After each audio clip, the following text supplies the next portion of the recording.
I remain bullish on both gold and silver. Gold actually has done a nice job of consolidating since April. Basically a 3.5 month consolidation here at a high level, between, 3,200 and 3,400, 3,500, I guess. And at the present time is more in the lower end of that consolidation. I don't think there's much downside here, if any. And I think basically you'll have another leg up here. I have a 4,000 target on gold. I can't remember exactly when I raised it, but since I talked to you last, I think I raised it from 3,400 to 4,000. And I think that's what we're probably going to see this year. So sometime between now and the end of the year, you should get up to that. Silver's a little more volatile, as we know, and scares people out oftentimes because of the volatility. It ran to $39 and looked like it. I think my next resistance level is the mid 40s, 44, 45. Yeah, I remain very bullish. I've raised targets in the last few months. I just raised in April, I raised my target to 8,000 on the S&P. In my most recent third quarter letter, I raised it again to 8,700. So I'm clearly by far the most bullish on the street. I think we're in a final leg of a 43-year secular bull market. We've talked about that before. And there'll be pullbacks along the way. I think here probably one soon, but this thing's got plenty of vertical move here ahead before we get to any problems. It could be very fast. I'm saying this last leg will go parabolic as we move towards the top. So parabolic means almost vertical, very steep. So you can cover a lot of ground in a short while. Those numbers seem crazy until you get into them and see how fast this thing can move. So everybody wants to pinpoint a time. I've been saying it could happen by fall. It doesn't have to, but that's still my view. When others panic, seasoned strategists double down. During last year's tariff shocks and recessionary whispers, the crowd braced for a crash, but a few saw opportunity. While most predicted doom, a new bullish outlook emerged, fueled by a sharp return of negative sentiment. This rapid shift in investor psychology rebuilt the wall of worry, a classic condition that precedes major market advances. At just under 5,000 on the S&P, the call for 8,000 seemed outrageous, but that pessimism was the perfect contrarian signal. Now, with the index already soaring past key resistance, this wall of worry could be the jet fuel for one final blast higher. Yeah, last April, obviously, when the tariffs were announced, they surprised the market in terms of how large they were and what Trump was in a negotiating pattern at that point. The market took it at face value, and so this is going to tank the economy. This is going to tank the markets. And most strategists on the street, most market analysts, turned bearish at that point. You started hearing the top is in. We aren't going back to the top. We're heading for 4,000. We're heading for 3,000. This is the bear market. And right under, at 4,900, 5,000 is when I raised my target from 7,500 to 8,000 on the S&P and raised the other indexes. I think I raised the NASDAQ from 23 to 25 at that time, or 25 to 27. But my thing was that everybody got so bearish so fast. Sentiment was actually back to levels in 2020, at the lows in 2020. What I saw there was that we rebuilt the wall of worry in a very short time, in a matter of a couple of weeks.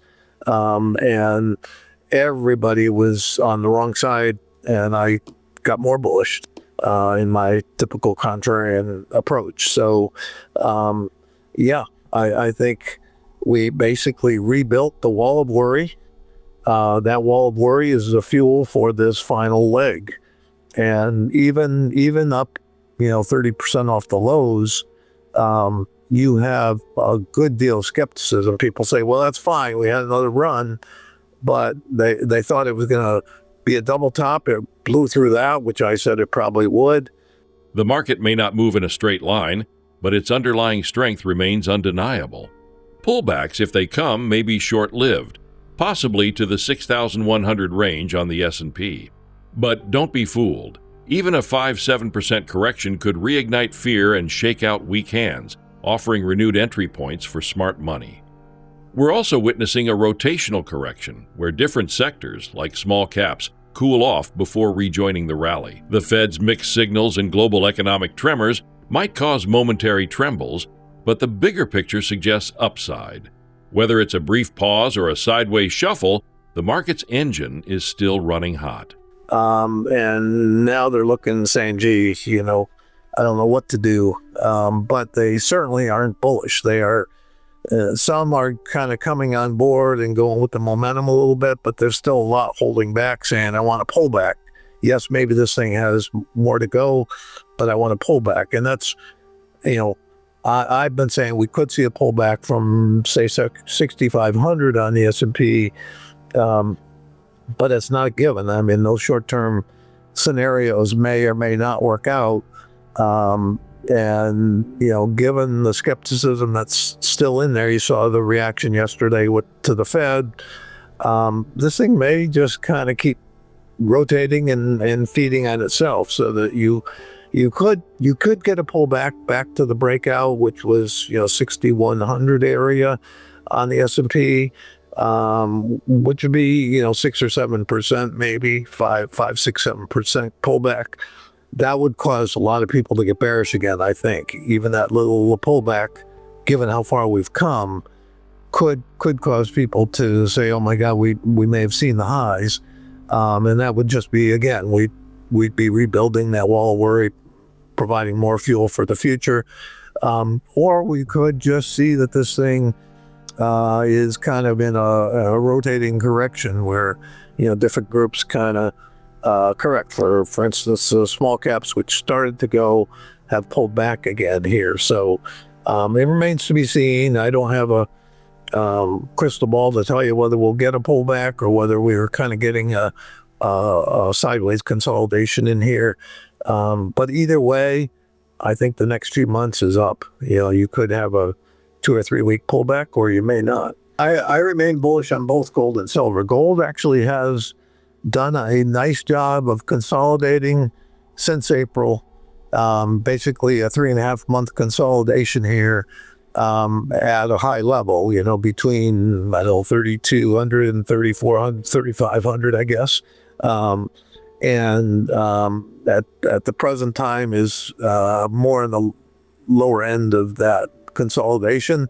I don't think there's much downside here, if any. And I think basically you'll have another leg up here. I have a 4,000 target on gold. I can't remember exactly when I raised it, but since I talked to you last, I think I raised it from 3,400 to 4,000. And I think that's what we're probably going to see this year. So sometime between now and the end of the year, you should get up to that. Silver's a little more volatile, as we know, and scares people out oftentimes because of the volatility. It ran to $39 and looked like it. I think my next resistance level is the mid 40s, 44, 45. While equities steal the headlines, precious metals are quietly staging a bullish setup. Gold has been consolidating between 3,200 and 3,500s for over 3 months, an ideal foundation for a breakout. A move to $4,000 by year-end is not just possible, it's increasingly probable. Silver, known for its volatility, has seen a healthy pullback from $39 to around $36, but higher lows and higher highs suggest strength. Targets of $75 for silver and $44, $45 interim resistance highlight the runway ahead. This isn't noise, it's preparation for liftoff. As inflation lingers and global uncertainty rises, metals remain the safe haven with serious upside. And not sure what it does there, whether it has a bigger pullback or kind of, very short term stalls out and pushes through there. My target on silver is 75. We could see that by the end of this year or certainly early next year. And yeah, I don't view this sell-off as violent as it may seem to some, that we've come back from 39 to up to 36 and change. A month ago, back in early June, silver was down in the 33 and a half area, 33 and a quarter area. So we're at the end of the month. It's the last day of the month. It's not unusual for these metals to fill in, and actually other markets too. So people have to be careful not to react to day-to-day stuff. If your low last month was 33 and a quarter and you're at 36 and change now, and your high last month was lower than the high today, you're still putting in higher lows, higher highs. And I think August will probably be another bullish month. So silver looks great to me. I think the miners are finally, although they are again volatile and cause people to get nervous, they're in uptrends that will continue. And my targets for silver are SIL, which is large silver miners, to 75. I think that's on track. And SILJ to 35, which is a long way from here, but I think you could see that this year. So on gold, GDX, I raised. My target had been for a long time 65. I've raised that to 75.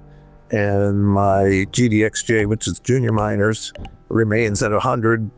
It's a very clear target there that I think we can get there a little above that. So, I remain very constructive on both the metals and the miners. The often overlooked mining sector is finally catching fire. Large-cap silver miners are on track to hit $75, while juniors could reach $35, both huge leaps from current levels.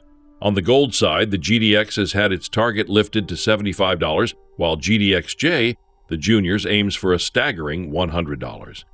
These aren't just random numbers. They reflect improving fundamentals, leaner operations, and increased investor interest as metals move up. Although mining stocks are notoriously volatile, they now sit in defined uptrends. For those able to stomach the swings, the reward potential is significant. In 2025, the mining boom may just outperform everything. Yeah, it's not, I think we'll get to that old high at 49 and change, or wherever it was, 48 and change, and push through that. And once we push through that, you'll see some pretty fast moves, I think, up to 75. So, it doesn't mean it's going to happen in the next 2 months, but I think in the next 6 months, you certainly could see it. It plays a role in the big picture. I mean, I think the pro-growth policies we're seeing out of this administration, deregulation, the bringing manufacturing back home, getting these deals where you're actually going to get foreign investment in this country that's controlled by us, that we can kind of decide where to put that investment. The immigration policy where you're controlling the border again, and tax policy, the big beautiful bill. All those things I think are going to feed into a long-term story, meaning post-bust, because I'm still calling for a global bust next year. But post-bust, I think those things are constructive to the economy, will be part of the story afterwards. In the short run, they create volatility. People react to various things in geopolitically as well as economically, and it can create some volatility there. But basically, I think the story, as I say, the bust, in my opinion, is baked in the cake. It's not the result of Trump's policies. It's the result of decades, and I mean many decades, of misappropriation of capital, cycles that got overheated and then got tightened down too far. And so what you've had is this ratcheting up, kind of a natural thing in the big cycle, in the what I call a super cycle, where each cycle gets a little bit more extended and therefore takes more policy to crank it down. the excesses get greater. It takes more policy to crank those down. Then you go and overdo it on trying to get you out of that hole, and it becomes another one. And what you get is, I think somebody called it a buggy whip type of action. Despite near-term optimism, a darker storm brews beyond 2025. The global economy is more leveraged than ever, $330 trillion in debt, and even more in derivatives. Unlike 2008, this isn't just a U.S. problem. Fragile banking systems in Europe and Asia may trigger the next financial crisis. Analysts warn of an 80% market drawdown from future highs, a collapse that could dwarf the Great Recession. And while America's pro-growth policies, reshoring industry, deregulation, and tax reform may help in the long run, they can't erase decades of excess. This is the supercycle's last stand before a bust resets the system. The clock is ticking. Or a sine wave, I'm not sure, but where you get these steeper cycles. And so 2008-9 was our biggest post-depression, downturn and the crisis, financial crisis. I think we're going to see an even bigger one this time, where you go to these extremes on the market and then you come down. I'm calling for an 80% bear market from the peaks. It doesn't have to be 80, it could be 70, it could be, something a little less than that, but I think 80 is a pretty good number. We haven't seen anything of that magnitude since the Great Depression, since the 29 crash, but we're in these excesses. Leverage is so far off the rails. We had tremendously high leverage in 2008-9, which gave us the Great Recession and the huge financial crisis back then. We have debt way beyond those levels now. Global debt's at $330 trillion. We have derivatives that are so much larger than, greater than what we saw back then. So derivatives are leverage on the markets. Debt is leverage on the system, on the economy. I think both of those things, when we turn down, will exacerbate the downturn and make it greater. So the fact that it's many, many degrees greater in leverage than 2008-9 simply means, to me, the likelihood is that we're going to see a bigger downturn, a bigger financial crisis than we had then. Different. I mean, we don't have the subprime issue that we had then. The banks in the U.S. aren't leveraged to the extent they were then, much less. I mean, we've really taken that leverage out of there. But around the world, this is a global bust, and around the world, there is just so much more leverage. And, banks that are fragile and vulnerable. So it may not start here. It may start elsewhere this time. But it will take in the whole globe, I think.